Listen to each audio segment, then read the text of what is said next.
ஆதியே துணை.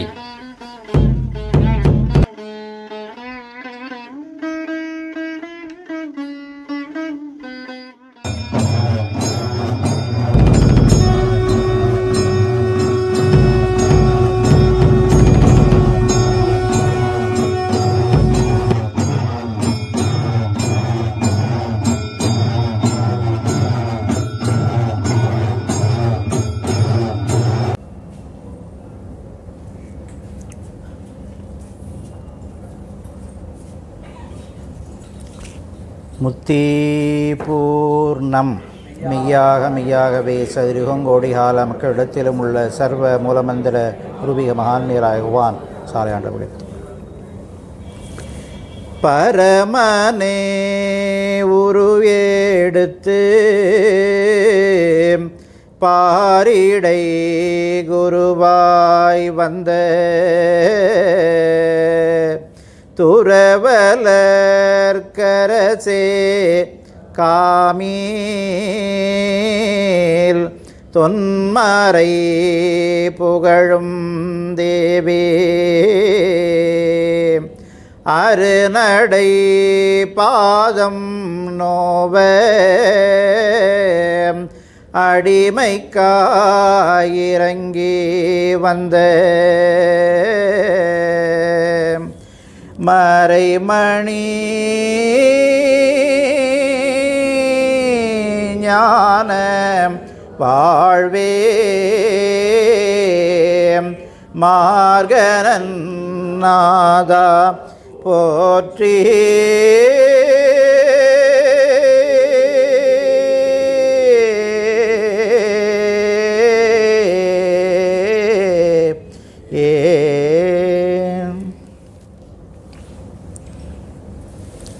நமது குலதெய்வம் பிரம்ம பிரகாச மெய்வழிச்சாலை ஆண்டவர்களை நினைந்து பணிந்து போற்றி புகழ்ந்து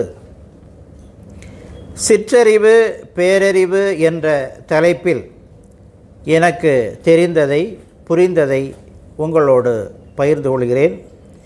இங்கு கோயம்புத்தூர் மெய்வழி வேதம் ஓதும் பாடசாலைக்கு திரண்டு வந்திருக்கும் அனைவருக்கும் நமஸ்காரம். இப்போ அறிவு அப்படின்னு எடுத்துக்கிட்டோம்னா மொத்தம் 6 அறிவு இருக்குது.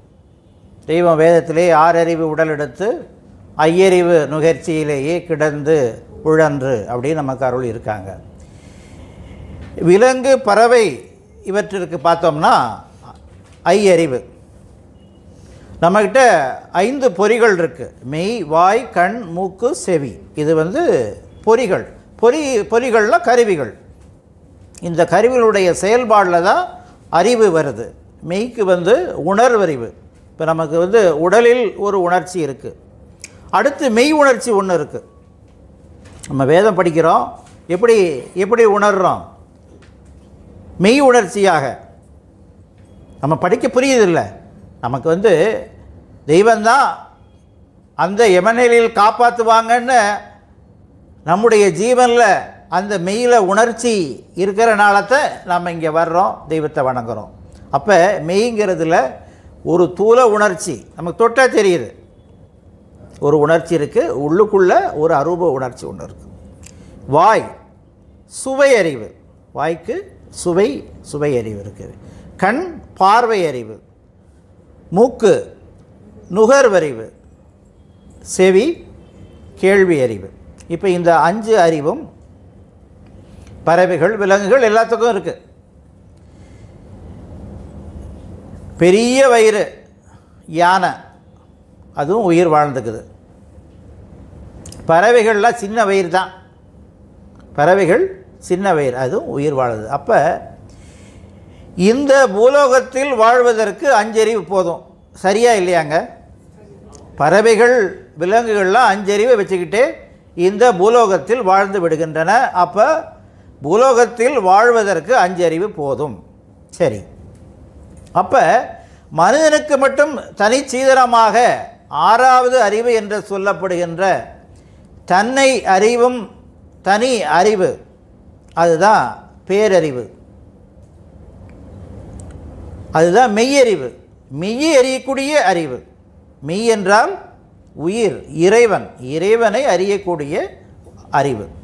இது எதற்கு கொடுத்துருக்கார் அப்படின்னு நாம் யோசித்து பார்க்கணும்.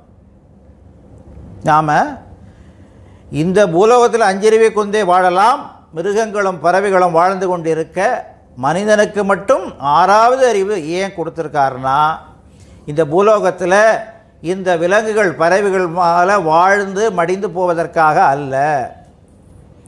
விலங்குகளுக்குள்ள இறை சக்தி இருக்குது, இறைவன் இல்லை. இறை சக்தி இருக்குது, ஆனால் இறைவன் இல்லை. இறைவன் இல்லை அப்படிங்கிறதுக்கு ஒரு ஆதாரம் என்ன அப்படின்னு கேட்டிங்கன்னா, இப்போ எந்த மிருகமாவது ஊமையா அப்படின்னு கேட்டிங்கன்னா இல்லை. மனிதனைப் போல விலங்குகளும் சினை என்ற யோனியில் பிறக்குது. நமக்கு அம்மா அப்பா இருக்கிற போல விலங்குகளுக்கும் அம்மா அப்பா இருக்குது. நமக்கு வாய் இருக்குது, நாக்கு இருக்குது, அதுபோல் விலங்குகள் இருக்குது. அம்மா அம்மா அப்படின்னு கத்துற ஒரு மாட்டால் ஏன் மியா மியா அப்படின்னு கத்த முடியல? ஏங்க கத்த முடியல? அந்த ஒவ்வொரு மிருகத்துக்கும் அந்த 5 அறிவில் ஒரே ஒரு ஒலி. காக்கான்னா கா கா கா கா, அவ்வளோதான் கத்தணும்.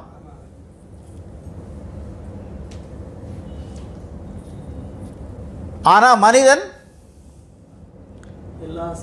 ஒவ்வொரு மனிதனுக்குமே இறைவன் ஒவ்வொரு துனி பேசுகிற குரலை வச்சே இன்னார் பேசுகிறாங்க அப்படின்னு நம்ம கண்டுபிடிச்சிடலாம். இந்த வாக்கறிவு, விலங்குகளுக்கு இல்லாத வாக்கறிவு மனிதனுக்கு ஏன் கொடுக்கப்பட்டது அப்படின்னா, தனக்குள்ளே இருக்கின்ற அருவமாக இருக்கின்ற இறைவனை தன்னுடைய முயற்சியால் ஒருவரால் அறிய முடியாது, அடைய முடியாது. ஏங்க பொய்க்கல்விங்க, பொய்க்கல்வி யாராவது தானாகவே படிச்சுக்க முடியுமாங்க? இன்றைக்கி ஃபோன் வாங்கினா எல்லாம் சைனீஸ் ஃபோனு தான், பின்னால் சைனீஸ் லெட்டர் போட்டிருக்கான். யாரால் வாசிக்க முடியுதா? முடியல.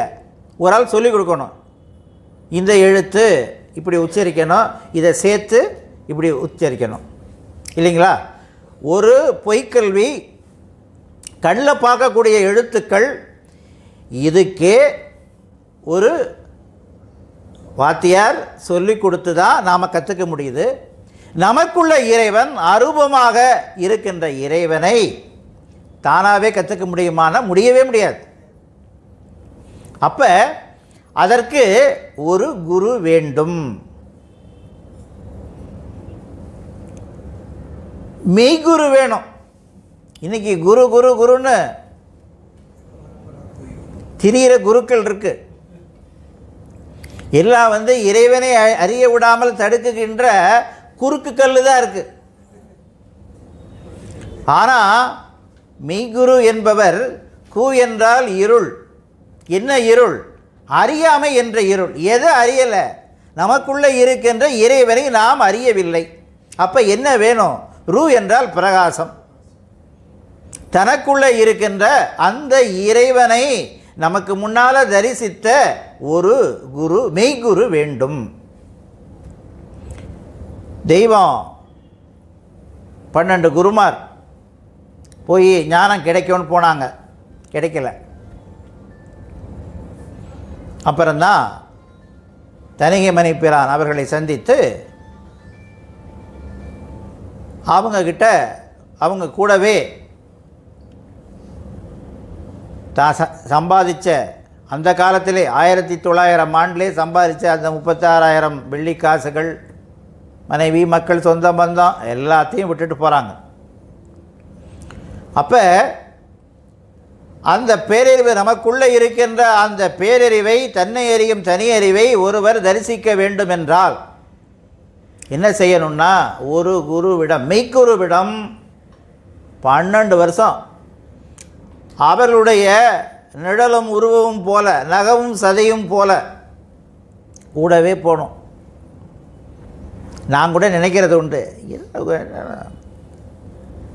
பாட்டையார் ரொம்ப வயதானவர்கள், ஒரு 600 வயதுன்னு சொல்கிறாங்க. அகிலவலம் 12 வருஷமும் ஒரு ஊரில் 3 நாளைக்கு மேலே தங்க மாட்டாங்களாம், அப்படியே போயிட்டே இருக்காங்க. இப்போமெல்லாம் நாமன்னா என்னங்க செய்வோம்? குருவே நீங்களே என்ன சொல்லுவோம்? நீங்களே வயசானவர் இருக்காங்க, ஒரு காவிரி நதிக்கரையில் ஒரு குடிசை போட்டு நாம் இருந்து உங்கள்கிட்ட ஞானம் கற்றுக்கலாமே சொல்லுவோமா மாட்டோமாங்க? நம்ம புத்தி நம்ம நடக்கிறதுக்கு சொல்ல மாட்டான், அவங்களுக்காக சொல்கிற மாதிரி சொல்லுவோம். இதுதான் நம்ம அறிவு. நம்மக்கிட்ட இருக்கிற அந்த சிற்றறிவு இப்படித்தான் நினைக்கும். பொய்க்கல்வியில் பரீட்சை வைக்கிறாங்க, பொய்க்கல்விக்கு பரீட்சை. அதுபோல் மெய்குருவோட தெய்வம் போகும் பொழுதும் அவங்களுக்கும் சோதனைகள் நிறையா செஞ்சுருக்காங்க. அதில் ஒரு சோதனை தான் அவங்களுடைய தந்தையார் இறந்து போயிடுறார். தகவல் வருது, பாட்டையா தெய்வம் குருபெருமான் அவர்கள் அனுப்பி விட்றாங்க, போக சொல்கிறாங்க. சாவுங்கிறது என்னங்க? தனக்குள்ளே இருக்கின்ற இறைவனை தன் வாழ்நாளில் ஒருவர் தரிசிக்காத காரணத்தால் தண்டனையாக, இறைவனை தரிசிக்காத தண்டனையாகத்தான் நாம் பிறக்கும் பொழுது உயிரோடு பிறந்தோம், இறக்கும் பொழுது உயிர் இந்த உடம்பை விட்டு வெளியே போகிறது. பேரினை நீக்கி பிணம் என்று பேரிட்டு பேர் போச்சு, பணம்தான். இது ஒரு தண்டனை. அப்போ சாவுனா தீட்டு, குளிக்கணும். ஒரு ஞான மார்க்கத்தில் இறைவனை அடையணும்னா இது போன்ற தீட்டு இதுக்கெல்லாம் போகக்கூடாது. ஏன்னா இறைவன் என்பவர் பரிசுத்த ஆவி, இறைவன் என்பவர் பரிசுத்த ஆவி. அந்த பரிசுத்த ஆவியை தனக்குள்ளே தரிசிக்கணும்னா இந்த அசுத்த ஆவி உள்ள இடத்துக்கு போகக்கூடாது. அப்படி போனால் கிடைக்காது. நம்ம எங்கே போகிறோமோ அதுதான் நமக்கு கிடைக்கும். தெய்வம் என்ன செய்கிறாங்க? போனவங்க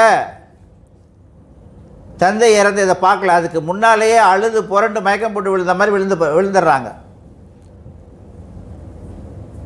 அந்த தந்தையுடைய பிணம் எடுத்துகிட்டு போன பிறகு இவங்க நடந்து வந்துடுறாங்க. இது ஒரு சோதனை. தந்தை மேலே பாசம் இருக்கா? ஞான சட்டம் என்ன? ஞான சட்டத்தில் ஒரு சாவை பார்க்கக்கூடாதுன்னு இருக்கே, அந்த சட்டத்தின் பிரகாரம் இருக்காரா இல்லையா?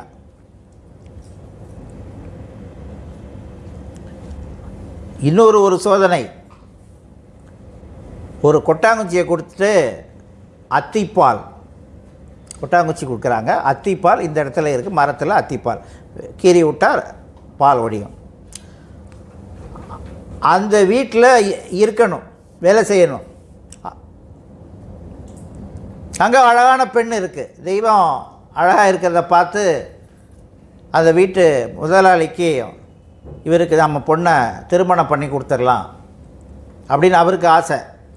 அதனால் தெய்வம் அவர்களுக்கு அந்த மகளையே பசியாடுறதுக்கு பரிமாறலாம் வைக்கிறாங்க. ஆசை வருதா? அது அதுக்கப்புறம் பால் நிறையுது, தன் குருபெருமான்கிட்ட போய் நீட்டுறாங்க, கொட்டுன்றாங்க. அப்போ சோதனை அத்திப்பாலுக்காக இல்லை, அந்த பெண் பால் மேலே உனக்கு பாசம் வருதா, எண்ணம் வருதா? ஞான மார்க்கத்துக்கு வந்துட்டு மனைவியெல்லாம் விட்டுட்டு இப்போ என்ன மனநிலையில் இருக்கிறார்கள் என்று சோதிக்கிறார்கள். அப்போ நாம் இது தூலதேகம், நம்ம கண்ணு முன்னால் தெரியக்கூடியது தூலதேகம். இதற்குள்ளே இருக்கிறது ஜீவதேகம். ஜீவதேகம் ஈஸியாக சொல்லலாம், நம்முடைய மனம்னு சொல்லலாம். மனம் நம்ம கட்டுப்பாட்டில் இருக்குது. இன்றைக்கி கோயம்புத்தூர் சபைக்கு வரணும்னு நீங்களும் நானும் நினச்சோம், வந்திருக்கோம். அந்த செயலை செய்கிறது நம்ம மனம். இதற்கடுத்து இருப்பது காரண தேகம். அதாவது நம்முடைய முயற்சி இல்லாமல் இந்த தேகத்தில் நடக்கின்ற அத்தனை செயலுக்கும், இப்போ பசியாடுறோம், நாமளாக செமிக்கிறோம் இல்லை, இதயம் துடிச்சிக்கிட்டே இருக்குது, நுரையீரல் சுவாசிக்கிட்டே இருக்குது. இப்படி நம்முடைய முயற்சி இல்லாமல் நம்ம உடலில் நடக்கின்ற அத்தனை செயல்களுக்கும் எது காரணமாக இருக்கின்றதோ அதுதான் காரணதேகம். அந்த காரணதேகத்தினுடைய ஒரு பொருள் தான் இந்த அறிவு. அறிவு என்ற சக்தி காரணதேகத்தினுடைய ஒரு சக்தி, இறை சக்தி. தெய்வமர்கள் தங்களுடைய குரு பெருமானுடன் 12 வருஷம் கூடவே இருந்து அந்த 12 வருஷம் ஆன பிறகு தான் அவர்கள் சாந்தி மனத்தை அடைகின்றார்கள். சாந்தி மனம் அப்படின்னா மனமானது ஒருநிலைப்படுது. இப்போ நம்ம மனம் பலது சிந்திக்குது, அது ஒரு மனம். அந்த ஒரு மனமாக ஆன பிறகு அதற்கு அடையாளமாக குரு என்ன நினைக்கிறாருங்கிறது இவங்க மனம் ரீட் பண்ணிடுது. குரு என்ன நினைக்கிறாரு, அந்த நிலைக்கு வந்த பிறகு அப்புறம்தான் தனக்குள்ள தன் மனத்தை தனக்குள் செலுத்தி தனக்குள் இருக்கின்ற அந்த இறைவனை தரிசிக்கின்ற செயலுக்கு போக முடியும். இப்போ இந்த அறிவினுடைய முக்கியத்துவம் என்னன்னு பார்த்தீங்கன்னாங்க, நமக்குள்ளே இருக்கின்ற இறைவன் அது பரிசுத்த ஆவி. அவர் அசைவற்று இருக்கார். அதனால தான் சிவபெருமான் எப்பொழுதும் தவநிலையில் இருப்பதாக எல்லாம் கதைகள்லாம், அவர் தவத்தில் இருக்கார், அவர்கிட்ட போய் வரம் வாங்கினாங்க அப்படின்னு வரலாறு வருது. நம்ம மனம் இருக்குது, நமக்குள்ள பரமாத்மா சிவபெருமான் இருக்காருங்க. நேரடியாக நம்ம மனத்தை அந்த சிவபெருமானை தரிசிக்க முடியுமான்னா முடியவே முடியாது. இதற்கு நடுவில் நம்முடைய அறிவினுடைய துணை வேண்டும். ரைட். இப்போ நமக்குள்ள அறிவு இருக்குது. ஒரு நம்ம வீட்டில் சமைக்கிறோம், குக்கர் இருக்குது, தண்ணியை ஊற்றுறோம், அரிசியை போடுறோம், வைக்கிறோம். இன்றைக்காவது சாதம் ஆகும் அரிசி அடுப்பு வச்சு சுட வைக்கணும். ஒரு காமாட்சி விளக்கு இருக்குங்க, காமாட்சி விளக்கு இருக்குது, வச்சுருக்கோம். என்றைக்கா அதை பொருத்த முடியுமா? பொருத்த முடியாது. விளக்கு இருக்கணும், அதில் எண்ணெய் ஊற்றணும், அதுக்கு திரி இருக்கணும். சரி, விளக்கு இருக்குது, எண்ணெய் ஊற்றியாச்சு, திரியும் வச்சாச்சு, தானாக எரியுமா? எரியாது. அதற்கு ஒரு நெருப்பு வேணும். ரைட். இப்போ நமக்குள்ள அறிவு இருக்குது, ஆனால் அந்த அறிவை பிரகாசிக்க வைக்கின்ற மெய்குரு வேண்டும். அறிவறி பாடம் இதை மனப்பாடம் பண்ணாதான் நிறைய விஷயங்களை புரிந்து கொள்ள முடியும். அறிவறி பாடம் இருக்கா இல்லையாங்க நம்ம வேதத்தில்? இருக்கு. சரி, மிகப்பெரிய தத்துவங்களை ஒரே வரியில் தெய்வம் கொடுக்குறாங்க. அண்டத்துக்கொத்தது பிண்டமென் அறிவாய், ஒரு வரி தான். அண்டத்துக்கொத்தது பிண்டமென் அறிவாய். இந்த அறிவை பற்றி வேதத்தில் அறிவை அறிய ஆசானை தேடு, அறிகின்ற அறிவே அறிவென்று அறிவாய். எனக்கு முதல்ல புரியலை. முதல்ல எப்படி புரிஞ்சுக்கிட்டேன்னா, அறிவை அறிய ஆசானை தேடி அந்த ஆசானே அறிவு என்று அறிகின்ற அறிவே அறிவு. நம்மக்கிட்ட இருக்கிற அறிவை நம்மால் தரிசிக்க முடியவே முடியாது. 12 வருஷம் குருவோட இருக்கணும், குருவோட சோதனைக்கெல்லாம் தாண்டணும். அதெல்லாம் இந்த காலத்தில் முடியாது. அப்போ நமக்குள்ள அறிவு நமக்கு தெரியாது. ஆனால் அறிவு வடிவம்தான். ஒவ்வொரு மெய்குருவும் அறிவு வடிவம். நம்ம தெய்வங்களுடைய அவதார மேன்மையை பற்றி நாம் சொல்லும் பொழுது ஐவகை பொறுப்புடை அண்ணல் பிறந்தார். ஐவகை பொறுப்புடை அண்ணல் பிறந்தார். அது என்ன ஐவகை பொறுப்பு? படைத்தல், காத்தல், அழித்தல், மறைத்தல், அருளல். இந்த ஐவகை பொறுப்பு. பிறந்தனர் அறிவு பிழம்பெனும் கிரணர். யார் பிறந்திருக்கா? பிறந்தனர் அறிவு பிழம்பு. அந்த மெய்க்கல்வி கலாசாலை நம்ம வாக்கியத்தில் தெய்வம் அவர்கள் கரைகாணா அறிவு கடல், அவர்கள் யாருன்னா கரைகாணா அறிவுக்கடல்.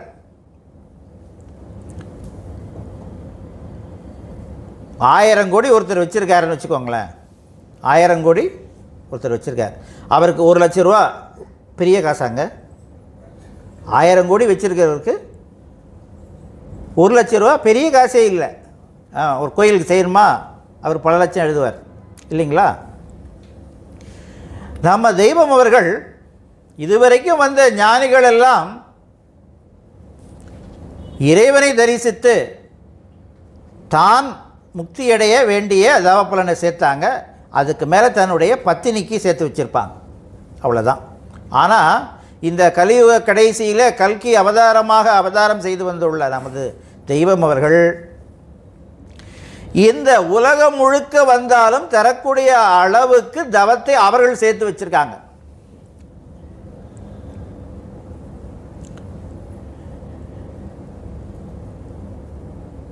ஏன்னா இப்போ உலகம் முடியக்கூடிய ஒரு காலநிலைக்கு வந்துருச்சு. கால நீள கால மேலாமோடி நாளோடியே கடை நாளாகின. பல காலம், கிரேதாயுகம், திரேதாயுகம், துவாபர யுகம், கலியுகம். இப்படி எல்லாம் கலியுகம் முடிஞ்சு இப்போ ஓடிக்கிட்டு இருக்கு. சரி, இப்போ முதல் சப்ஜெக்ட் பார்த்தோம்.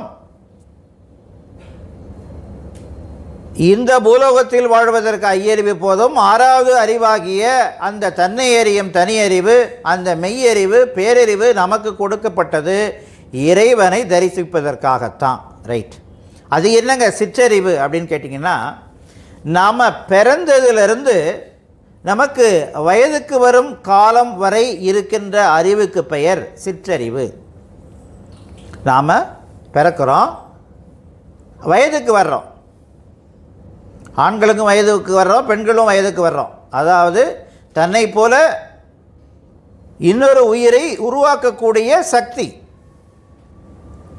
எல்லோரும் நினச்சிக்கிடுவாங்க, பழைய காலத்திலெல்லாம் ஏங்க வயசுக்கு வந்த விசேஷம் நடத்துகிறாங்க, அந்த பொண்ணு ரெடி ஆயிடுச்சு திருமணத்துக்கு. அதெல்லாம் இல்லை. பேரே இங்கே என்ன பேர் வச்சுருக்கீங்கன்னு தெரியல, ஊரில் சொல்லுவாங்க பூப்பு நீராட்டு விழா, பூப்பு நன்னீராட்டு விழா இப்படி நடத்துகிறாங்க. வயசுக்கு வந்தால் பார்த்தா அந்த பெண்ணுக்கு சக்தி வேடம், ஆண்டாள் மாதிரி வேடம்லாம் இட்டு எல்லாம் ஃபோட்டோலாம் எடுத்து வச்சுருப்பாங்க. அதாவது இது வரைக்கும் சிற்றறிவாக இருக்குது. சிற்றறிவாக இருக்குன்னா அந்த சிற்றறிவை கொண்டு இந்த பூலோகத்தில் இருக்கிற இந்த பொய்க்கல்வியை கற்கலாம், பொய்ப்பொருளை சம்பாதிக்கலாம். அந்த சிற்றறிவை கொண்டு தனக்குள்ளே இருக்கின்ற இறைவனை தரிசிக்க முடியாது. ரைட்டுங்களா? என்னைக்கு வயதிற்கு வர்றோமோ வந்த பிறகு நமக்குள்ளே இருக்கின்ற இறைவனை அறிய வேண்டியது, அடைய வேண்டியது கடமையாக்கப்படுது. அது கடமை. அதாவது ஒரு உதாரணத்துக்கு சிற்றறிவாக இருக்கும் போது ஒரு காமாட்சி விளக்காக இருக்குது. பேரறிவாக ஆக்கப்படும் பொழுது அதற்கு இறைவன் எண்ணெயை ஊற்றி திரியெல்லாம் ஊற்றி வச்சிடுறார். ஊற்றி வச்சுட்டா குரு தான் பொருத்த முடியும். அதற்கு யார் பிரகாச பொருள் யாருன்னா குரு தான். இப்போ அண்டத்துக்கு ஒத்தது பிண்டமென்று அறிவாய் அப்படிங்கிறதுல மதி கதிர் உடுக்கள் வகை உன்னில் அறிதல் அறிவறி பாடத்தில் வருது. மதி கதிர் உடுக்கள். மதி சந்திரன், அதான் நமக்குள்ள அறிவாக இருக்குது. கதிர் சூரியன் நமக்குள்ள ஞான சூரியனாக இறைவனாக இருக்குது. உடுக்கள்லாம் நட்சத்திரம், நட்சத்திரம்தான் நாம் ஜீவர்களாக நாமெல்லாம் நட்சத்திரங்கள். சூரியன் காலையில் உதித்து மாலையில் என்னங்க செய்யும்? மறைஞ்சிடும். அதுதான் நான் போயிட்டுருக்கோம்.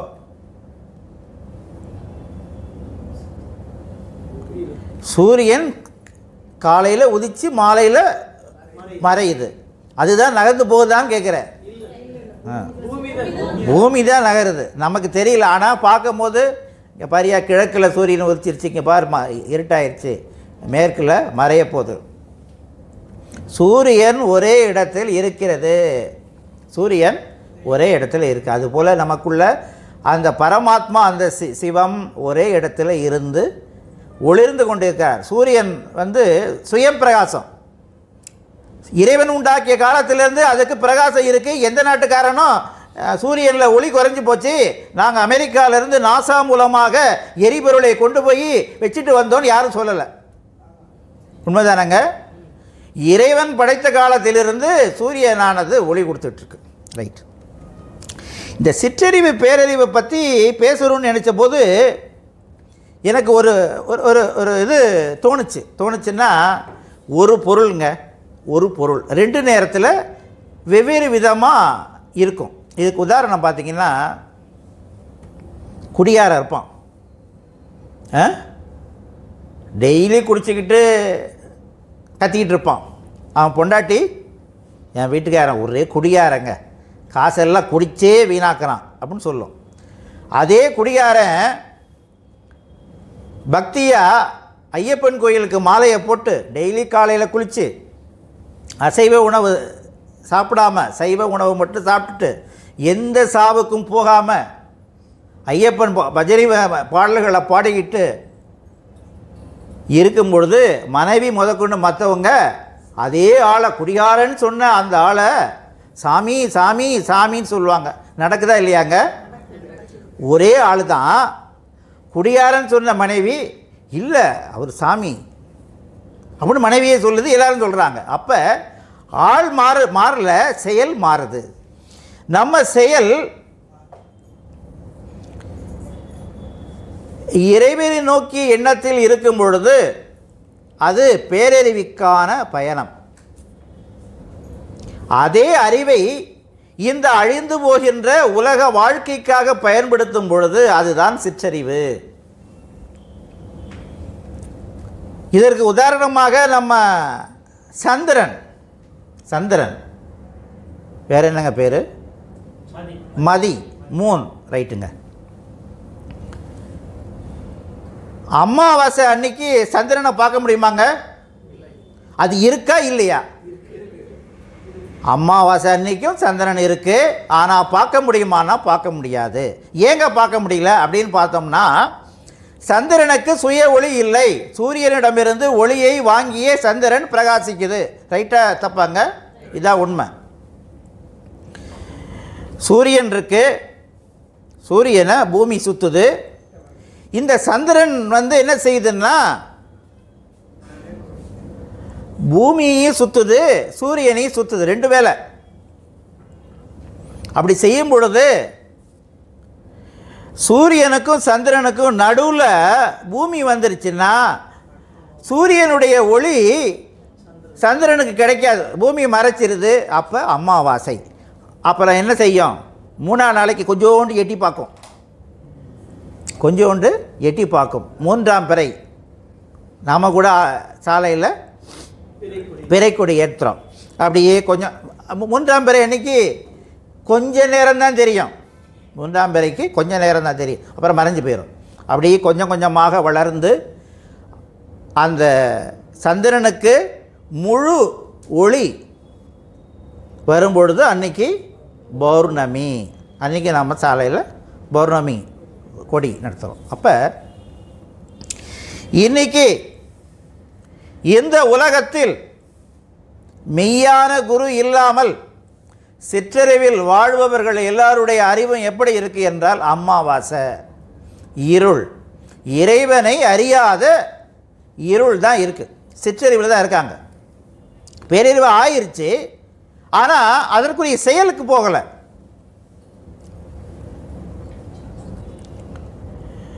ஞானிகள் எல்லாம், தெய்வம் முதற்கொண்டு ஞானிகள் எல்லாம் தன்னுடைய குரு பெருமானோட 12 வருஷம் இருந்து அகக்கண் திறந்து தன்னுடைய அறிவை பிரகாசித்து தனக்குள்ளே இருக்கின்ற இறைவனை தரிசித்தார்கள். அவங்கெல்லாம் பௌர்ணமி, முழு பிரகாசம். அப்படி பௌர்ணமியாக அறிவானது முழு பிரகாசம் அடைந்தவர்கள் தான் அந்த மெய்குருக்கள் தான் இன்னொருத்தருக்கு ஞானத்தை போதிக்க முடியும். நம்ம ஏன் நம்ம ஒரு அனந்தரால் ஒரு குருவாக இருக்க முடியலன்னா அவர்களும் பெற்றவர்கள் தான். தெய்வங்கிட்ட இருந்து அந்த இறை சக்தியை பெற்றிருக்காங்க, அவங்களால கொடுக்க முடியாது. அப்போ ரெண்டு இருக்குது. ஒன்று, அமாவாசை இருள் அறிவானது இருளாக, இருள் என்பது இறைவனை அறியாத இருள், இறைவனை அறியாத இருளாக இருக்கும் நிலை சிற்றறிவு. அது மனத்தை சார்ந்து இருக்குது, நம்முடைய மனத்தை சார்ந்து இருக்குது. அந்த மனம் என்ன செய்யுது? எண்ணம் பல கொடியதாய் விரிந்தே மண்ணும் பல உயிர்களெல்லாம் நமவாய். மனமானது யமன்ட்ட கொண்டு போய் தள்ளி விடுங்க, மனமானது யமன்ட்ட கொண்டு போய் தள்ளி விட்டுரும். இப்போ நாம் நிஜமான மெய்குருவை, நிஜமான தெய்வத்தை வணங்கி கொண்டிருக்கங்க. நாம் எப்படி இருக்கோம்னா, வளர்பிறையாக தெய்வம் அவர்களிடமிருந்து நம்முடைய அறிவுக்கு ஆகாரம் கிடைக்க கிடைக்க கிடைக்க நாம் வளர்பிறையாக வளர்ந்து கொண்டே இருக்கோம். அது எவ்வளோ நாளைக்கு வளரணும் அப்படின்னு கேட்டிங்கன்னா, நம்ம என்றைக்கு அடக்கமாகறோமோ அது வரைக்கும் வளரணும். என்றைக்கு அடக்கமாகறோமோ அது வரைக்கும் நாம் வளர்ந்து கொண்டே இருக்க வேண்டும். இன்னொரு கதை. ஒரு விவசாயி இயற்கை முறையில் எண்ணெய் வித்துக்கள், எள்ளு, கடலை இதெல்லாம் இயற்கை முறையில் விளைவிச்சு செக்கு, மாடை வச்சு மரச்செக்கு மரச்செக்கில் எண்ணெயை ஆட்டுறார். அதை பார்க்கறதுக்காக பிஎஸ்சி அக்ரி படிச்சிருக்க ஒரு மாணவன் இது மாதிரி இயற்கை விவசாயம் பண்ணுறாரு. செக்கு மாடு மரச்செக்கு வச்சு ஆட்டி விற்கிறாரு, அதை பார்க்கணுன்னு வர்றார். அவர் வந்த நேரத்தில் இந்த விவசாயி வீட்டில் போய் சாப்பிட்டுட்ருக்காரு. ஆனால் 2 மாடும் ஆளே இல்லை, சுற்றிக்கிட்டே இருக்குது, செக்கு இதில் ஆட்டிக்கிட்டே இருக்குது. போய் கேட்குறாரு, ஐயா நீங்கள் ஆள் இல்லை, எப்படி அது பாட்டுக்கு தானே ஆட்டிக்கிட்டு இருக்குன்னு கேட்குறாரு. அப்போ நான் அதுக்கு பழக்கி விட்டுருக்கேன்,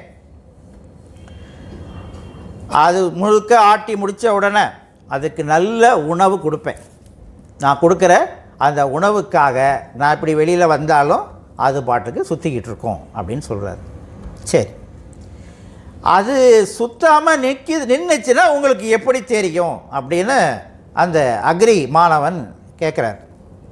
அதுக்கு தான் நான் கழுத்தில் 2க்கும் மணி கட்டி வச்சுருக்கேன், அது நடக்கும் போது அந்த சத்தம் கேட்கும், அப்போ அது சுற்றிக்கிட்டே இருக்குன்னு நான் தெரிஞ்சுக்கிடுவேன் அப்படின்னு அந்த விவசாயி சொல்கிறார். சரிங்கய்யா, அது ஒரே இடத்துல நின்றுக்கிட்டே கழுத்தை மட்டும் ஆட்டிச்சுன்னா என்ன செய்வீங்க அப்படின்னு அந்த மாணவன் கேட்குறான். அவர் சொல்கிறாரு, அதுக்கு தான்ப்பா, அது உன்னைய போல் காலேஜுக்கெல்லாம் போய் படிக்கலை, உனக்கு உள்ள அறிவெல்லாம் அதுக்கு இல்லை, அதுக்கு 5 அறிவை வச்சு நான் என்ன சொல்கிறேனோ அதை கேட்டு அது செஞ்சுக்கிட்டு இருக்கு, நீ ஏதாவது கற்றுக் கொடுத்துறாத அப்படின்னு சொல்லி அவனை அனுப்பி விடுறாரு. இப்போ நாம் இந்த 6வது அறிவுங்கிறத வச்சுக்கிட்டு என்ன பண்ணுறோம் அப்படின்னா, இந்த அழிஞ்சு போகிற குயிக்டிக்கு தான் அதிகம் பயன்படுத்துகிறோம். கொடுக்கப்பட்டது இறைவனை அறிவதற்கு, அடைவதற்கு. ஆனால் நாம் அதை பயன்படுத்துறது எல்லாம் அழிவுக்கு தான். இதைத்தான் தெய்வம் அவர்கள் ஒரு வாக்கியத்தில், நம் புண்ணிய பூமியாகிய நம் தேவ பூமிக்கு நேர் கீழே பாதாள லோகத்தில் இருந்து வரும் சண்டாள செயல்களை, கிட்டத்தட்ட பாதாள லோகம்லாம் வெளிநாடுன்னு நான் நினைக்கிறேன். அங்கே தான் இறை பக்தியெல்லாம் இல்லை, எப்படினாலும் வாடலாம். ஏன் எப்படினாலும் வாடலாம் இல்லையா? வெளிநாட்டுக்காரனுக்கு சொல்லுவாங்க, 5 நாள் வேலை பார்க்க வேண்டியது, 2 நாள் அது செலவழிக்க வேண்டியது. அப்போ நம்முடைய புண்ணிய பூமியாகிய தேவ பூமிக்கு நேர் கீழே பாதாளத்தில் இருந்து வரும் சண்டாள செயல்களை பெரிதாக மதித்து விரும்பி, பெரிதாக மதித்து விரும்பி நடை உடை முதலிய எல்லாவற்றிலும் மாறி நடக்கின்றவர்களின் அறிவை அறிவு என்று சொல்லக்கூடாது, அழிவு என்று தான் சொல்ல வேண்டும். இதை பெங்களூரில் போகும்போது பார்த்தேன். அந்த ட்ரெயினில் பார்த்தா அரை ட்ரௌசரை போட்டு பெண்கள் நடக்கிறாங்க. ஆண்களாவது ட்ரௌசர் முழுக்க பேண்ட்டு போட்டால் பெண்கள் வந்து ட்ரௌசரை போட்டு நடக்கிறாங்க. கேட்டால் மாடர்ன் அப்படி தானேங்க. இன்னும் கேட்டால் என்னென்னமோ லிவிங் டுகெதரான், ஆணும் பெண்ணும் லிவிங் டுகெதரான். அப்போ எந்த அளவுக்கு எதற்காக நாம் படைக்கப்பட்டோம், நமக்கு எதற்கு அறிவு கொடுக்கப்பட்டது, அதெல்லாம் மறந்து எப்படினாலும் வாழலாம், ஆணும் பெண்ணும் எப்படினாலும் வாழலாம் என்ற மனநிலைக்கு இந்த உலகமானது போய்விட்டது. இப்படி போன இந்த காலத்தில் தான் நம்ம தெய்வம் அவர்கள் நமக்கு இப்போ நம்ம அறிவுக்கு ஆகாரம் வேணும். அறிவுக்கு நம்மால் வந்து குரு பெருமானே கதி அப்படிலாம் போக முடியாது. அப்போ நமக்கு அவர்கள் அறிவு கொடுக்குறாங்க. என்றும் பொய்யகத்துறைந்துள்ள மனத்தை, நம்ம மனம் எங்கே இருக்குது? பொய்யில் தான் இருக்குது. என்றும் பொய்யகத்துறைந்துள்ள மனத்தை மெல்ல மெல்ல மெய்யறிவு உதயம் காட்டி காட்டி மெல்ல மெல்ல. எனக்கு 40 வயசு வரைக்கும் எதுவுமே தெரியாதுங்க. 40 வயசு வரைக்கும் ஜீவன்னா தெரியாது, ஆத்மானா தெரியாது, அறிவுன்னா தெரியாது, பரமாத்மானா தெரியாது, தெய்வம் மட்டும்தான் தெரியும்.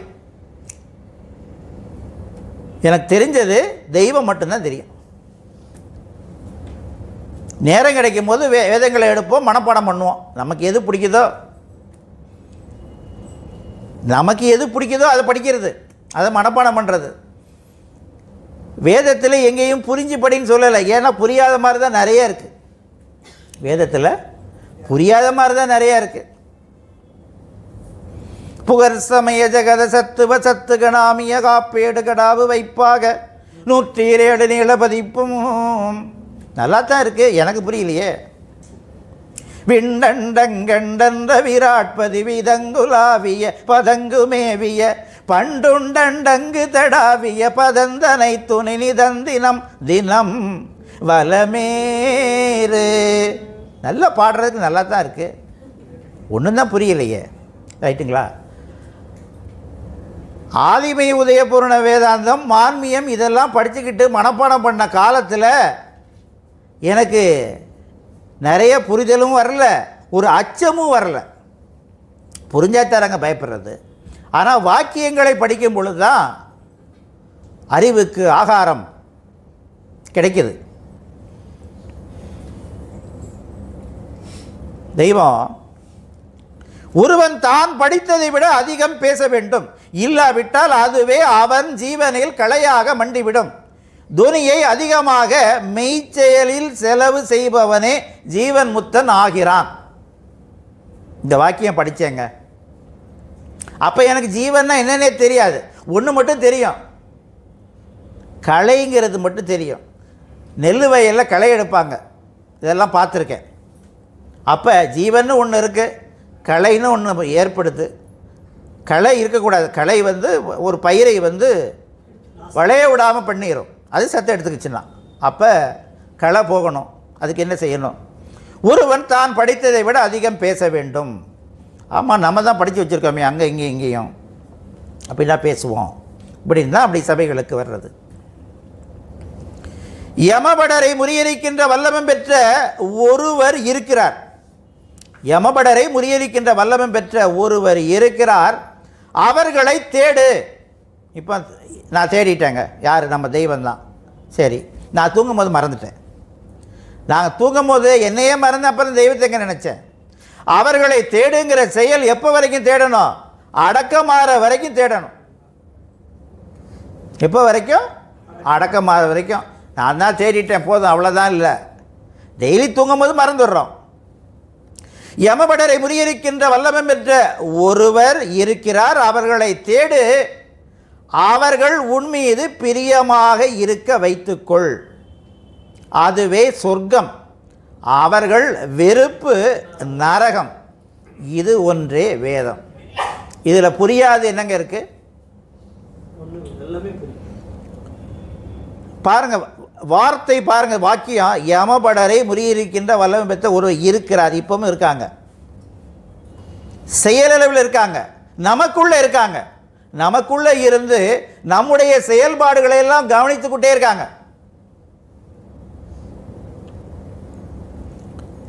அப்ப நம்ம வேலை என்ன? தெய்வம் அவருடைய பிரியம் நமக்கு வரணும். அதுக்கு நாம் என்ன செய்யணும்? அதைத்தானே பார்க்கணும். ஒன்று பிரியம் நமக்கு வரணும், அடுத்து வெறுப்புக்கு ஆளாகக்கூடாது. ரெண்டுமே இருக்குது, பாயிண்ட் 2 இருக்குது, 2 பாயிண்ட். ஒரு பாயிண்ட் பிரியம் வரணும், இன்னொரு பாயிண்ட்டு வெறுப்புக்கு ஆளாகாமல் இருக்கணும். இப்போ இது ரெண்டையும் மேட்ச் பண்ணணும். அந்த சிற்றறிவுன்னு பார்த்தோமே, சிற்றறிவுக்கு தன்னறிவு அப்படின்னு ஒரு பேர் உண்டு.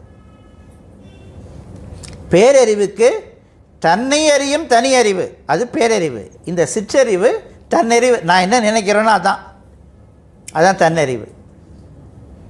நான் என்ன நினைக்கிறேனோ, அதாவது மனத்தோடு இணைந்து இயங்குவது தன்னறிவு, இறைவன் சொல்படி இயங்குவது பேரறிவு. இறைவன் என்பது ஒரு குரு தாங்க இறைவன். தூலத்தளவில் ஒவ்வொருவருக்கும் அவருடைய குருவை பிரம்மாவாக, விஷ்ணுவாக, சிவபெருமானாக ஒருவர் வழிபடும் பொழுதுதான் அவர் தனக்குள்ளே இருக்கின்ற அந்த சிவத்தை தரிசிக்கக்கூடிய சக்தி கிடைக்கிது. அப்போ புறத்தளவில் ஒரு மெய்குரு தான், மாதா பிதா குரு தெய்வம் எல்லாம் அவங்க தான். அப்போ தெய்வம் என்னை நம்பின பேருக்கெல்லாம் இருத்தினோம் மீட்பின் திட்டம். ஈஸியாக இருக்கா இல்லையாங்க? என்னை நம்பின பேருக்கெல்லாம் இருத்தினோம் மீட்பின் திட்டம். அதோட முடிச்சாங்கன்னா இல்லை, அதுக்கு மேலே இருக்கு. என்னை நம்பினதாய் கூறி தன் அறிவினிலே திட்டம் பண்ணிய மன்னர்க்கெல்லாம் படும் எதிர் சாவே திட்டம். வேதத்தில் ஒரு இடத்துல கூட அடக்கமானவர்களுக்கெல்லாம் சொர்க்கம்னு இல்லை, ஒரு இடத்துல கூட. தெய்வம் கேட்குறாங்க, நீ என்ன தவமா செஞ்சு கிழிச்சிட்ட இல்லையா? அப்போ மான்மியத்தினுடைய ஆரம்ப பகுதியில் இப்போ ஞானிகள் எல்லாம் தன்னை அறிந்தவர்கள், அவங்களுக்கு நேராக சொர்க்கங்க. செத்து போனவங்களுக்கு எல்லாம் நரகம். சரியா தப்பாங்க? தன் முயற்சியில் தனக்குள்ளே இருக்கின்ற இறைவனை தரிசித்து ஞானியாக ஜீவசமாதியில் இருக்கிற அத்தனை ஞானிகளுக்கு சொர்க்கம், இறந்து போனவங்களுக்குலாம் நரகம். இப்போ நாம் தான் 2 கண்டான். நம்ம முயற்சியும் இல்லை, ஆனாலும் கொடுக்கறத வாங்கிட்டு இருக்கோம். எவ்வளோ வாங்கணும், எப்படி வாங்கி வச்சுருக்கோம் அப்படின்னு தெரியாது. மாண்ட மனு அனைத்து மண்ணில் இருந்து எழுப்பி தோன்றும் தீர்ப்பினில் ஏற்றி சொர்க்கம் நரகம் என்றும். நாம மனுக்கள், அவங்கெல்லாம் ஞானி, செத்து போனதெல்லாம் பேய். பேய்க்கெல்லாம் நரகம், ஞானிகளுக்கெல்லாம் சொர்க்கம். ஆனால் நாம மனு, மாண்ட மனு அனைத்து மண்ணில் இருந்து எழுப்பி தோன்றும் தீர்ப்பினில் ஏற்றி சொர்க்கம் நரகம் என்றும். அப்ப எம் எண்ணத்திற்கு மாறாக பேசினால் எண்ணினால் பாவமே வரும். எம் எண்ணத்திற்கு மாறாக பேசினால் எண்ணினால் பாவமே வரும். பேசினாலும் பாவம், எண்ணினாலும் பாவம், அப்புறம் செஞ்சால் எவ்வளோ பெரிய பாவம். அப்போ நம்ம செய்கின்ற செயல்கள் தெய்வ எண்ணத்திற்கு இருக்கா, அந்த பேரறிவுக்குரிய வேலைகளாக நாம் செய்கிறோமா இல்லையான்னு நாம நமக்கு பார்த்துக்கணும். ஒரு இடத்துல கூட தெய்வம் அடுத்தவங்களை திருத்துன்னு சொல்லலை. ஏனென்றால் அவரவர்களும் திருந்த வேண்டியவர்களாக இருக்கிறோம். அவரவரும் திருந்த வேண்டியதாக இருக்கோம். யாரும் யாரையும் திருத்த வேண்டிய வேலை இல்லை. ஆனால் நமக்கு வேதம் இருக்கு, கரைகானா அறிவு கடல் பொக்கிஷம் கொடுத்துட்டாங்க. அந்த கொடுத்ததை நாம படித்து நாம் எப்படி நடக்கணுங்கிறத நாம தான் நடக்கணும். இன்னொரு வாக்கியத்தில் நமக்கு யார் கிடைச்சிருக்கா, இன்றைக்கி வாக்கியத்தில் கூட வந்தது மாதிரிங்க, தெய்வம் ஒரு தடவை அப்போ இந்தியா விடுதலை பெறுவதற்கு முன்னிய காலம், ஏன்னா 42 to 47 சாலையில் ஒரு நாள் நாகாரம் அடித்து எல்லாரையும் கூப்பிட்றாங்க, எல்லாம் வராங்க. அப்போ தெய்வம், இப்போ நாம் விக்டோரியா மகாராணியுடைய ஆளுகையின் கீழே இருக்கோம். எல்லாம் உலகத்தில் நிறைய நாடு அந்த பிரிட்டிஷ் சாம்ராஜ்யத்தில் இருக்குது. அந்த விக்டோரியா மகாராணி உன்னுடைய ஒரு முடிக்கு சமம் இல்லை. விக்டோரியா மகாராணி உன்னுடைய ஒரு முடிக்கு சமமாக இல்லை. ஏன்னா அவள் இறந்த நேராக நரகம். ஆனால் நாம் உன்னை உன் முடி கூட அழியாமல் காப்பாற்றுவதற்காக இருக்கிறோம். ஒரு முடி கூட. அப்போ ஒரு பல நாடுகளை ஆண்டு கொண்டிருக்கிற ஒரு மகாராணியை விட மேம்பாடானவர்களாக நம்மளை தெய்வம் ஆக்கி வச்சிருக்காங்க. இந்த எண்ணம் நமக்கு வேண்டும். கோடானி கோடி மக்கள் எல்லாம் சிற்றறிவில் இருக்காங்க, தன்னறிவில் இருக்காங்க. இறைவன் அப்படின்னு சொல்கிறாங்க, அவங்களுக்கு உருவம் தான் தெரியும். ஆனால் நாம் நிஜமான தெய்வத்தை, நிஜமான அறிவாகார புருஷரை நாம் வணங்கிக்கிட்டு இருக்கோம். அதற்கு அடையாளம் இந்த இப்போ சாலை ராஜேந்திரன் ஒரு அண்ணா கொடிக்கு வந்தார். ஊருக்கு கிளம்புறதுக்காக வெளியில் கிளம்புறாரு, மயக்கம் போட்டு விழுந்தார், அடக்கமாயிட்டார். இது யாருக்குங்க கிடைக்கும்? அவருக்கே தெரியாது. அவருக்கே அடக்கமாற மாதிரி இருந்தால் கிளம்பி வந்திருப்பாரா மதுரையிலேருந்து? நல்லா இருக்கனால தான் சரி சாலைக்கு போவோம், தெய்வம் தரிசனம் பண்ணிட்டு வருவோம் அப்படின்னு வர்றாரு. அப்போ எப்படி ஒரு அடக்கத்தை கொடுக்குறாங்க பாருங்கள். யாரும் பெற முடியாத அறிவாகார தேவபிரானை. ஏன்னா உலக மக்களுக்கு கிடைக்கல, எத்தனையோ பேர் தேடுறாங்க, கிடைக்கல.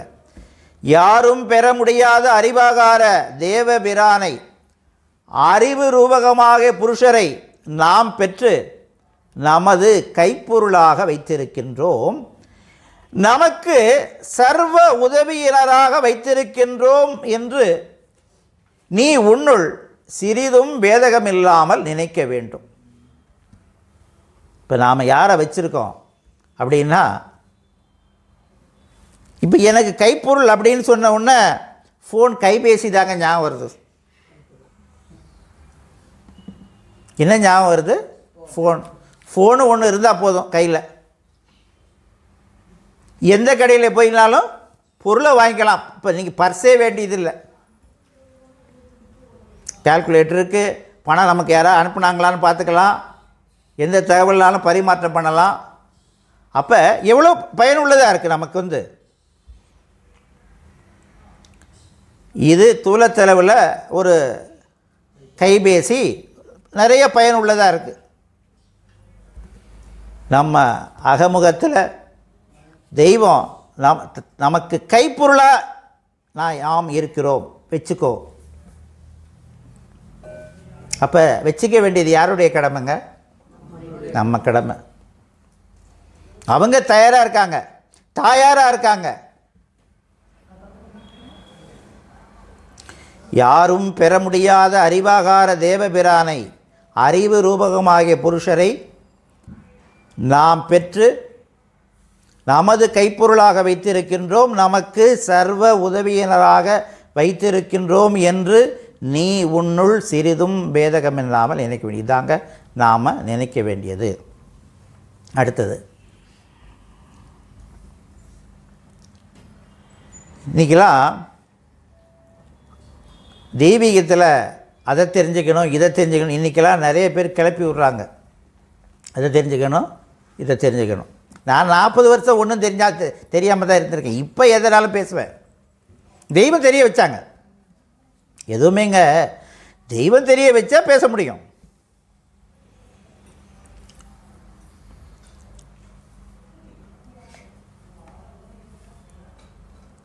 இந்த நமக்கு சிற்றறிவு இருக்குது. தெய்வமோரிடமிருந்து அந்த பேரறிவை வாங்கி வாங்கி இந்த சிற்றறிவு பேரறிவை நோக்கிய பயணத்தில் இருக்குது. இந்த பயணத்தில் இருக்கும் பொழுது இது தொடர்ந்து நாம் அறிவுக்கு ஆகாரம் பெற்றுக்கிட்டே இருக்கணும். எப்படி தூலத்துக்கு உணவு இல்லைன்னா இந்த உணவானது மெலிஞ்சு போயிடுது, உணவு இல்லைன்னா உடைஞ்சு போய். அதுபோல் நமக்குள்ள அந்த ஜீவதேகம் இருக்குது. அந்த ஜீவதேகத்துக்கு உணவு தினமும் கொடுத்து கொண்டே இருக்க வேண்டும். அப்போ தான் வளரும். அப்படியே ரொம்ப கடுமையான வேலை எல்லாத்தையும் மறந்துட்டேன்னா இந்த வளர்பிறையாக இருக்கின்ற நம்முடைய அறிவு தேய்பிறையாக தேய ஆரம்பிச்சிடும். வளர்பிறையாக வளர்ந்து கொண்டு இருக்கின்ற அறிவு தேய்பிறையாக தேய ஆரம்பிச்சிடும்.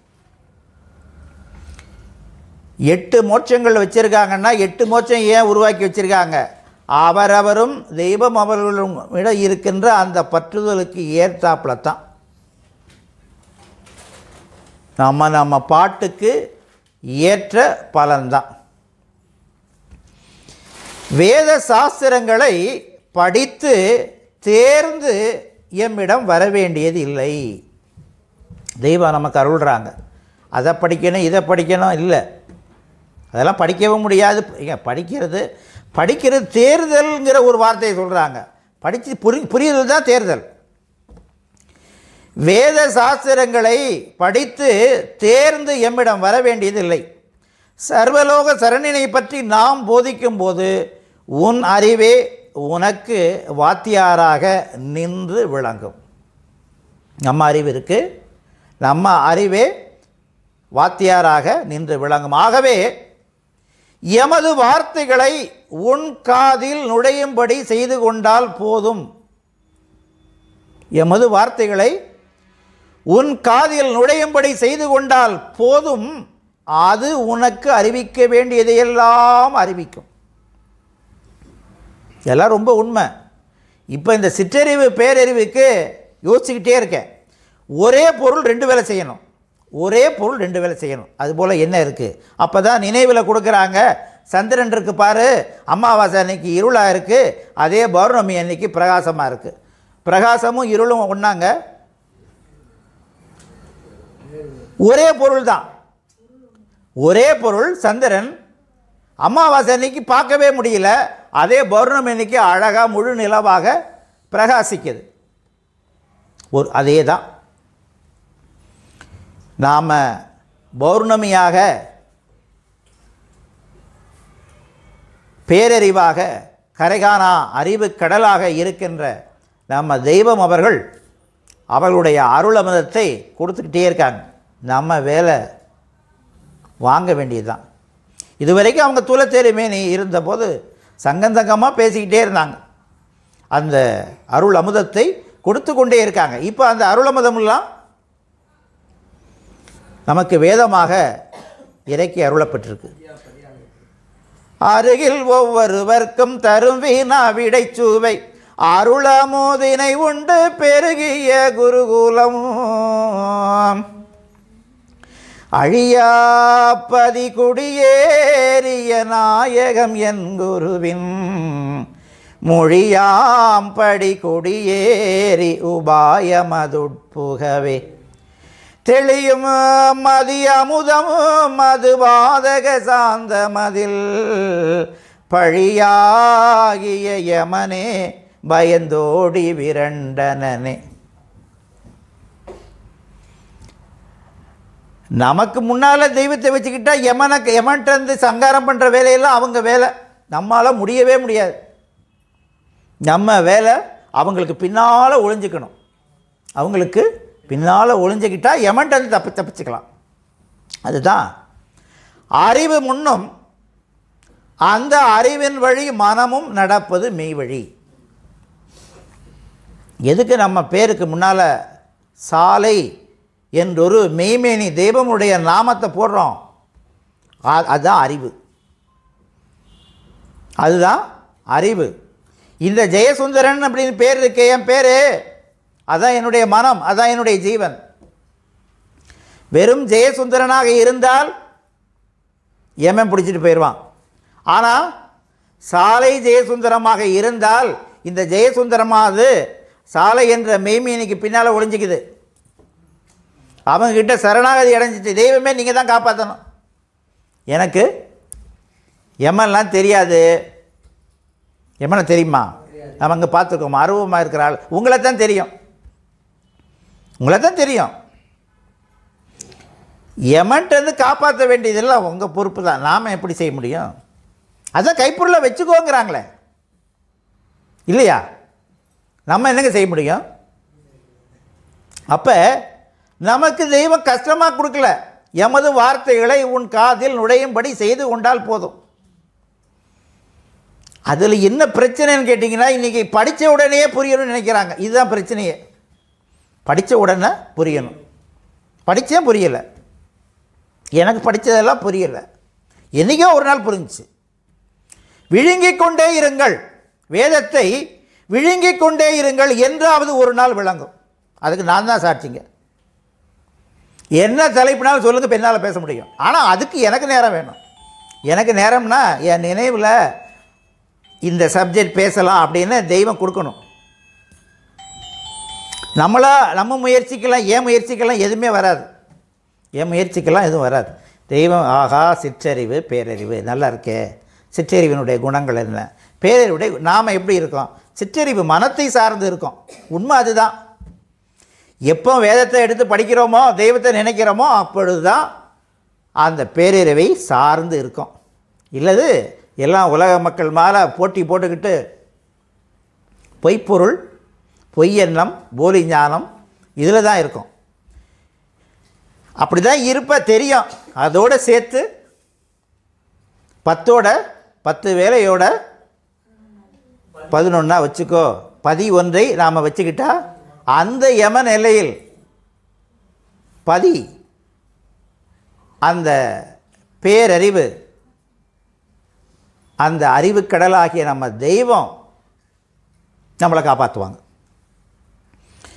அப்போ நாம் இன்றைக்கி அறிவு என்பது இந்த பூலோகத்தில் வாழ்வதற்காக அல்ல, இறைவனை அறிவதற்கு அடைவதற்காக கொடுக்கப்பட்டது.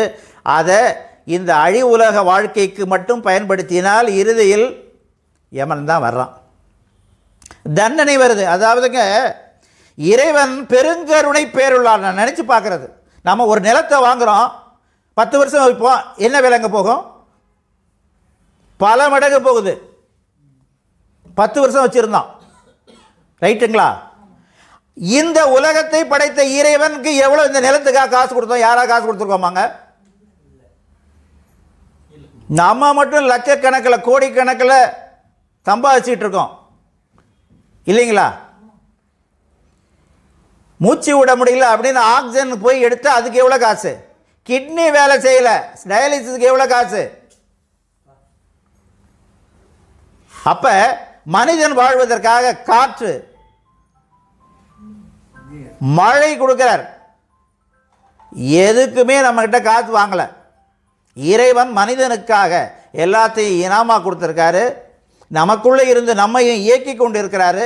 நமக்காக இந்த உலகம் தோன்றிய காலத்திலிருந்து மெய்க்குருமார்களை அனுப்பியிருக்காரு. இப்போ கலியுக கடைசியில் அந்த இறைவனை நமக்கு வந்தாச்சுங்க. அப்போ இப்போ இனம் ஃப்ரீ. இதுவரைக்கும் இறைவன் ஃப்ரீயாக தாங்க கொடுத்தாங்க. இந்த பூமியை இனாமாக கொடுத்தாரு, சூரியனை இனாமாக படைச்சி வச்சுருக்காரு. இந்த ஈபி 2 மாதத்துல ரீடிங் எடுத்து காசை கட்டுக்கிறாங்க. ஆனால் சூரியன் ஒளி கொடுக்குது. யார் காசு கொடுத்தோம்? கொடுக்கல. அந்த பெருங்கருணை பேருளாளன் தன்னை அறியலைன்னா சாதாரண தண்டனை கூட, கொலை குற்றத்துக்கு 14 வருடம் ஆயுள் தண்டனை முடித்த உடனே போயிட்டு வான்னு அனுப்பி விட்றான். ரைட், போதுங்க, உனக்கு தண்டனை முடிச்சு. ஆனால் இறைவன் நமக்கு இந்த மனிதன் போல பல தடவை வாய்ப்பு கொடுத்துட்றார். பிறந்தோம், வாழ்ந்தோம், நல்ல உலகத்தை அனுபவித்தோம், செத்தோம், மறுபடியும் பிறக்கிறோம், வாய்ப்பு கொடுக்குறார். இப்படி பல தடவை நாம் பிறந்து வாழ்ந்து இறந்து இப்போ இந்த உலகம் அழிவு அப்படிங்கிற இந்த 3ஆம் உலகப் போர் வரப்போது, உலகமே அழிய போகுது அப்படின்னு பல பேர் சொல்லக்கூடிய ஒரு காலகட்டத்தில் நம்ம வந்திருக்கோம். இதற்கு மேலே இறைவன் இது இப்போ இந்த தேகமானது உயிர் வேறையும் உடல் வேறையும் பிரித்து படைக்கப்பட்டிருக்கு. உயிர் வேற, உடல் வேற. இந்த உடலுக்கு அதிக வாதனை கொடுக்கும் பொழுது நமக்குள்ளே இருக்கின்ற அந்த உயிர், அந்த இறைவன், அந்த பேரறிவு எல்லாம் உடம்பை விட்டு வெளியே போயிடும். அதான் சாவு.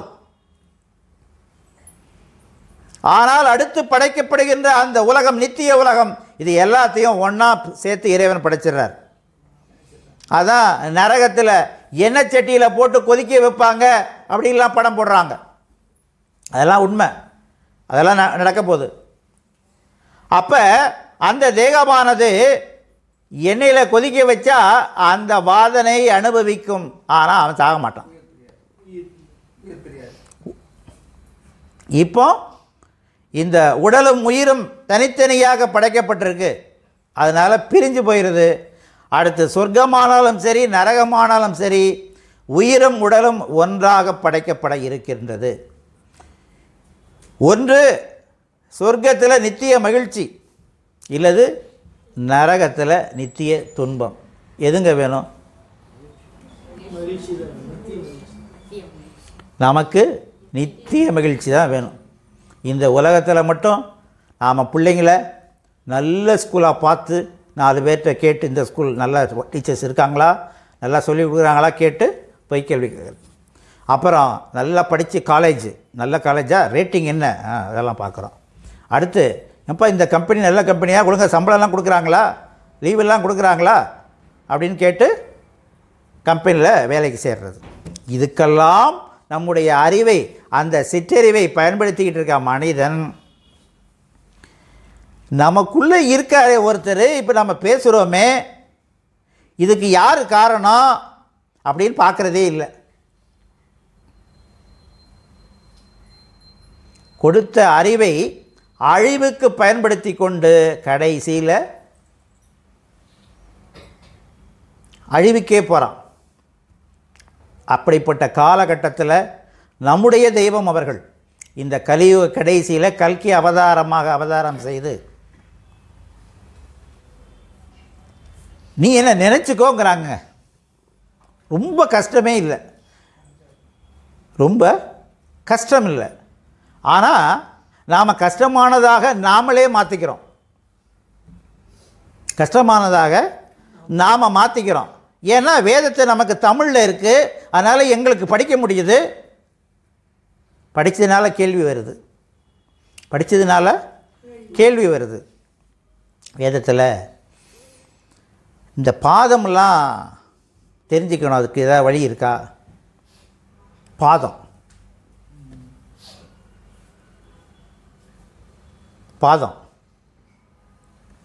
தெரியுமாங்க? இப்படி நாம் எது தேவையில்லையோ அதை தேடுறோம். சுழிமுனைன்னு சொல்கிறாங்களே, வேதத்தில் முன்னாலே கொடுத்தாச்சு, இந்த கிரந்தத்தில் செயலில்லாத வாசகமே கிடையாது கொடுத்தாச்சு. அப்போ என்னை நம்பின பேருக்கெல்லாம் இருத்தினோம் மீட்பின் திட்டம் தெய்வம் கொடுக்குறாங்க. நம்பலாமா வேணாமாங்க? நாம் நம்பியோர் கூட்டத்தில் இருந்தால் ஈஸியாக காப்பாற்றிடுவாங்க. தன்னறிவு கொண்டு போனால் பேயர்ன்ட்டாங்க. தன்னறிவு கொண்டு போன பேயர் சாரட்டும் மீளா நரகனுக்கே.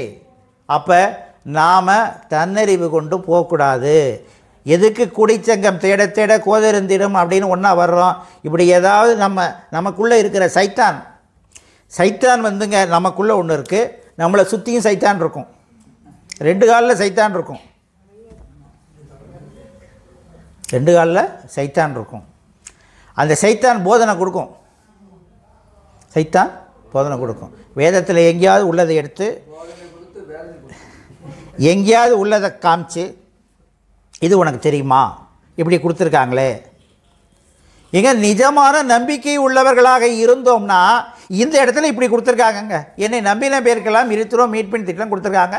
நான் தெய்வத்தை நம்புகிறேன், நான் நம்பினவங்களை காப்பாற்றிக்கிட்டு இருக்காங்க, என்னையும் காப்பாற்றுவான். இந்த நம்பிக்கையிலே வாழலாமேங்க.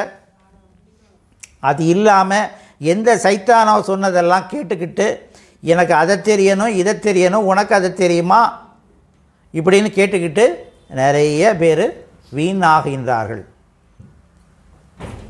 ஈரோட்டிலேருந்து தெய்வ பக்தியில் சைக்கிளில் வந்தாங்க சாலைக்கு. இப்போ அவங்கெல்லாம் எங்கன்னே தெரில.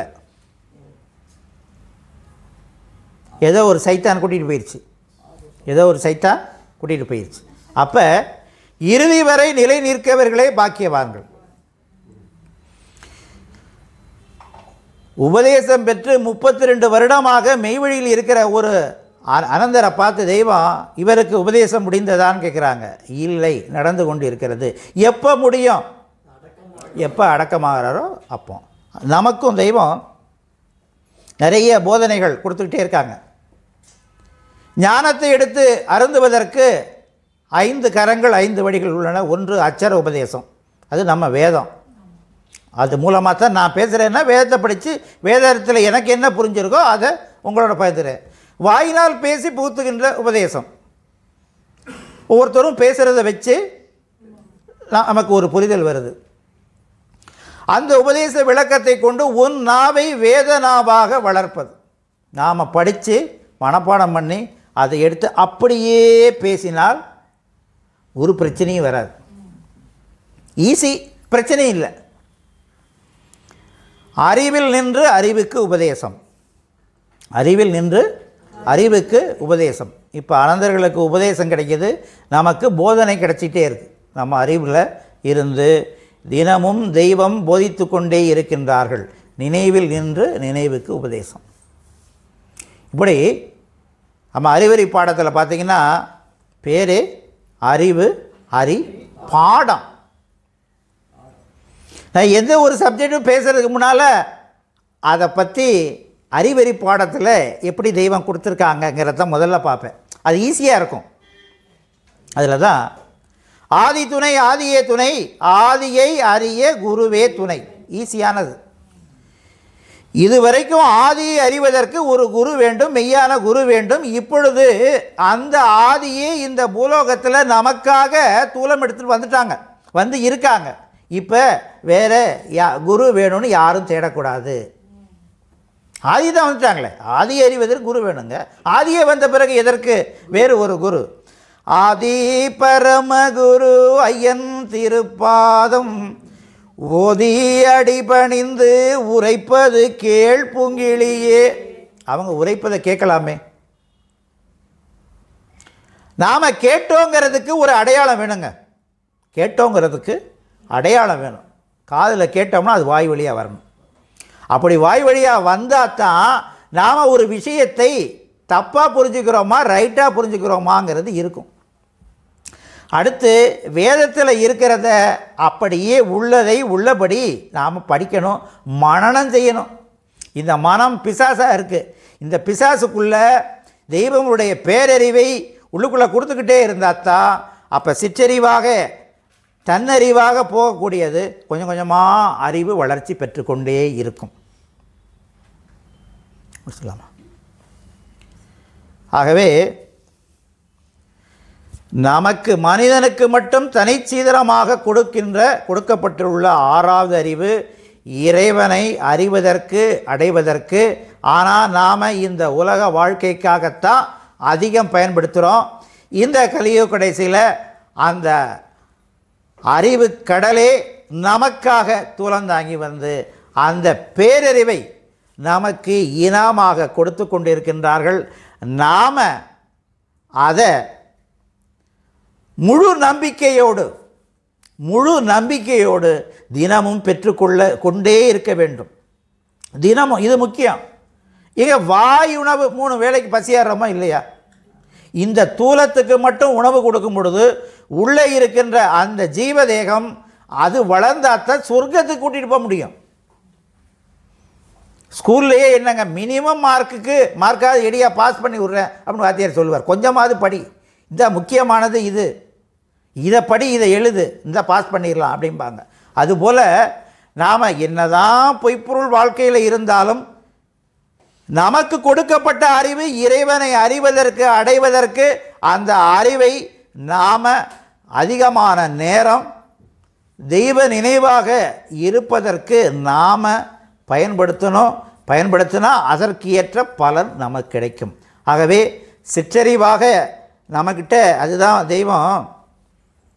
சிற்றறிவில் கற்றும் பயனற்றவர்க்கு கற்பகத்தருவேனவன் தேவ சந்தவா தேவ சந்தவா. நம்ம சிற்றறிவில் கற்றுக்கிட்டே இருக்கோம். சிற்றறிவில் பொய்க்கல்வி தான் கற்றுக்கிட்டு இருக்கோம். ஆனால் அவர்கள் கற்பகத்தருவாக கேட்டதெல்லாம் தருவதுவாகியும் கேளாததும் தருவதுமாகிய கற்பகத்தரு. நாம் அவங்கக்கிட்ட என்ன கேட்கணும் நமக்கு தெரியாது, என்ன கேட்கணும் தெரியாது. ஆனால் அவளுடைய நாதத்தை நாம் கேட்டுக்கிட்டே இருந்தால் நாம் இது வரைக்கும் கேளாதே அவங்க கொடுக்குறாங்க, கற்பகத்தரு. அதனால் நாம் அந்த கற்பகத்தருகிட்ட இருந்து நாம் ஒவ்வொருவரும் தினமும் நம்முடைய சிற்றறிவுக்கு பேரறிவை பெற்று அந்த மேலாம்பரமான 4ஆம் பதத்தை பரமபதத்தை நாம் எல்லோரும் அடைவோமாக. முத்திப்பேரை தொடரும். நமஸ்காரம்.